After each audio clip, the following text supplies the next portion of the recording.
টাকা আদায়ের রিপোর্ট তলব হাইকোর্টে। প্রশ্নপিছু পরীক্ষার্থী থেকে 100 টাকা আদায় এসএসসি, টাকা আদায়ের রিপোর্ট তলব হাইকোর্টে।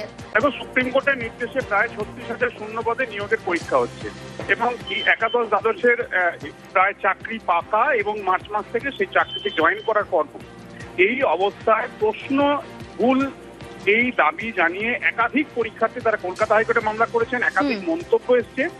এবার নতুন একটা মামলা হলো, যে মামলাতে এসএসসি প্রশ্ন পিছু 100 টাকা, অর্থাৎ কোন একটি সাবজেক্ট ভূগোল বা বাংলা 10টা প্রশ্ন ভুল আছে, আমি চ্যালেঞ্জ করছি এসএসসি এই প্রশ্নগুলো ভুল বা তার উত্তরের অপশনে ভুল। এই আবেদনটা করতে গেলে প্রশ্ন পিছু 100 টাকা, অর্থাৎ 10টা প্রশ্ন ভুল হলে 1000 টাকা এসএসসি কে দিতে হয়েছে।